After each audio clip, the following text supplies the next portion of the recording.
27 News.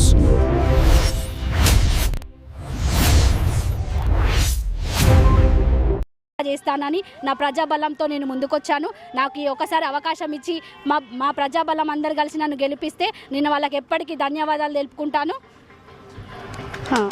Madam మీరు madam మీరు గెలిచినాక చేయవలసిన ముఖ్యమైన పనులు ఏంటి?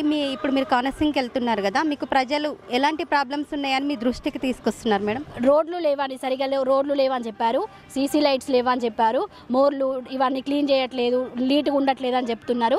ప్రతి ఒక్క సమస్య ఏది ఉన్నా నాకు చెప్పేస్తున్నారు. వాళ్ళ సమస్య నేను ముందుండి వాళ్ళని ముందుంచి నేను వెనకాల ఉండి వాళ్ళని ఖచ్చితంగా అన్నీ క్లియర్ చేసి వాళ్ళ ప్రాబ్లంలు మా ఇంట్లో ప్రాబ్లమ్స్ ఉంటే నేను ఎలా క్లియర్ చేస్తానో ఆ విధంగా నేను క్లియర్ చేస్తాను.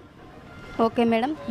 విజ్ఞప్తి, మా 1వ డివిజన్ అందరూ సభ్యులందరూ నా వెంట ఉండి ఖచ్చితంగా భారీ మెజార్టీతో గెలిపిస్తారని ఆశిస్తున్నాను, గెలిపించగలరని కోరుతున్నాను. పేరు పేరున అందరికీ ధన్యవాదాలు. నా పేరు సంతోష్. ఇప్పుడు మా అభ్యర్థిమే సత్యనేని గౌతమి. చదువుకున్నది బీకామ్ చేసింది, నేను ఎంబీఏ చేసిన. మా అమ్మగారు మాజీ సర్పంచ్ సత్యనేని ఆగమ్మ గారు ఒకసారి 95లో నుంచి 2001 వరకు గ్రామ పంచాయతీ సర్పంచ్ చేసారు. ఆమె దీవెనలతోటి ఇలా మేము ముందడుగేసినాం. 1వ డివిజన్ డెవలప్మెంట్ కోసం మేము ముందడుగేసినాం. పార్టీలను నమ్ముకొని రాలేదు, ఇక్కడ ఉన్న ప్రజలను నమ్ముకొని వచ్చినాం.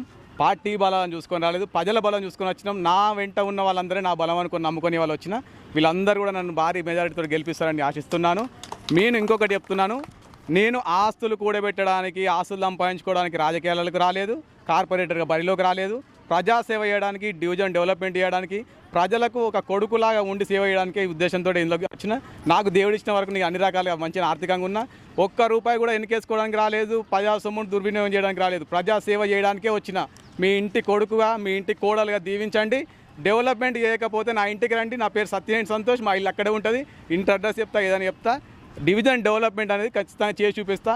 చదువుకున్న వారి చేతిలో అధికారం ఉంటే ఎలా ఉంటుందో, 66 డివిజన్లలో 1వ డివిజన్ అంటే తెలంగాణ మొత్తం 1వ డివిజన్లో పలానా సత్యనేని సంతోష్ గౌతమ్ గారు అభివృద్ధి చేస్తున్నారు. ఆ అభివృద్ధి చూసి తెలంగాణ మొత్తం మన 1 డివిజన్ వైపు చూడాలని నేను కోరుకుంటున్నా. మీరందరూ కూడా, ప్రజలు కూడా, అమ్మ అందరికీ చెప్తున్నా, విద్యావంతులం, చదువుకున్న వాళ్ళకి ఓటేయండి. అందరు చదువుకున్న వాళ్ళని డెవలప్. అందరు మన సర్పంచ్ ఎలక్షన్ చూసినాం, 1200 మంది సర్పంచ్లు ఉంటే 1000 మంది చదువుకున్న వాళ్ళు ఉన్నారు. సీనియర్లను కూడా కొట్టిరు. పార్టీలు ముఖ్యం కాదు, బలాలు ముఖ్యం కాదు, ఓటరే ముఖ్యం. మీరు వేసే ఒక్క ఓటు మీ భావితరాలకు అందరికీ డెవలప్మెంట్కి వస్తా నేను హామీ ఇస్తున్నా. ఇప్పుడు మిమ్మల్ని నా సొంత అక్కల్లాగా, సొంత చెల్లెలాగా చూసుకుంటా. ఇప్పుడు అందరికి చెప్తున్నా, నేను మళ్ళీ చెప్తున్నా, ఒక్క ఓటేసి అవకాశం ఇవ్వండి. మిమ్మల్ని అందరికీ నాకు గుండెలు పెట్టుకొని చూసుకుంటా. 1వ డివిజన్ అంటే సత్యనేని సంతోష్ అని చెప్పి అందరం మన తెలంగాణ రాష్ట్రం మొత్తం వినవాడాలి. మనకు అలాంటి డెవలప్మెంట్ చేస్తా. మీ అందరికీ మాటిస్తున్నా. మీ ఓటే మా బలం. చెప్పి మీరు రావాలి. మీరు అలా అనేటట్టు నేను పని చేస్తా.